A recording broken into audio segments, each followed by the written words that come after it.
Hey there, and welcome to Jackie Talks Horror. I'm Jackie, and today I'm going to be doing a spoiler-free review of 28 Weeks Later from 2007.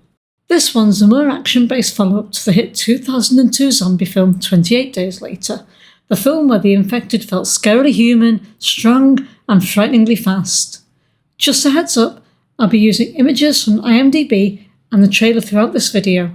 I've also popped a link to the trailer down in the description in case you want to check it out for yourself. So let's see if it meets the high standards set by the original. First, let's have a look at the characters. First we have Doyle, played by Jeremy Renner, who I know from the MCU franchise's Hawkeye, as well as some other films. Doyle is one of the US soldiers protecting the safe zone people are returning to. He is very competent and a conscientious soldier. Next, we have Scarlett, played by Rose Byrne, who you might recognise as Renee Lambert, the wife in the Insidious franchise. Scarlett is a medical officer, is very matter-of-fact and focused on getting a cure for the virus, and increasingly worried that people are getting complacent on their return.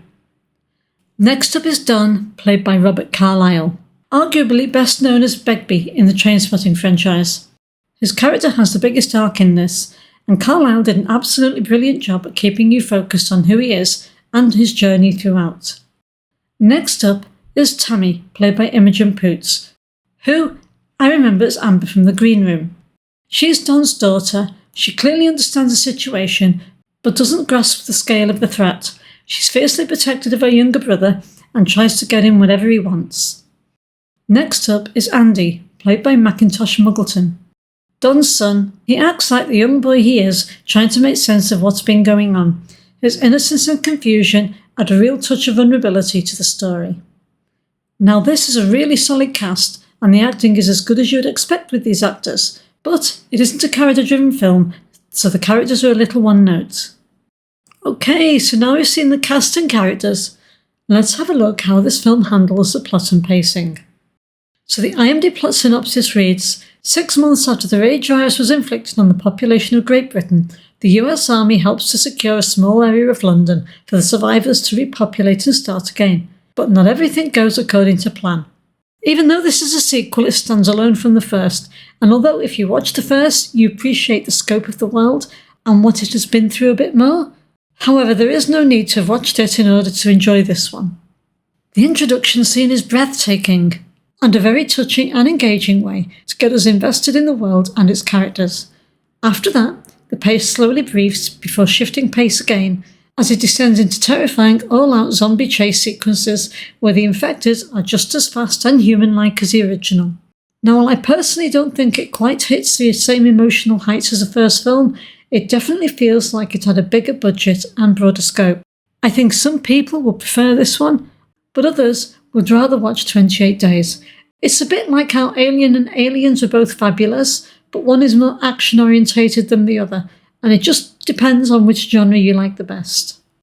Okay, so let's have a look at the direction, style and execution.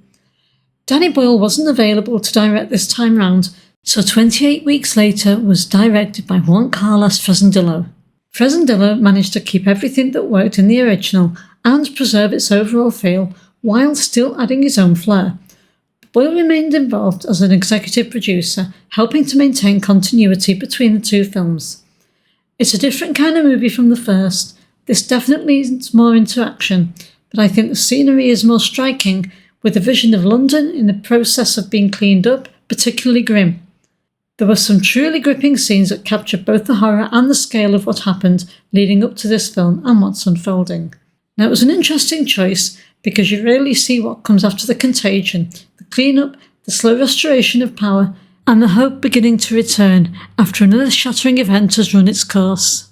But there's still that lingering fear that the virus could come back and what that would mean. The movie is low on jump scares, but you will definitely be on the edge of your seat. It's all about the high-energy escapes from the infected and the other threats. Now, one point of note is that all the actors who are playing the infected people come from a movement background. They have a history in dance, gymnastics, circus or mime. They also followed workshops to learn more about the infection and what they were supposed to do, which is why they are able to move around so convincingly. Okay, so here's my ratings. For cinematography and soundtrack, this film gets 4 out of 5.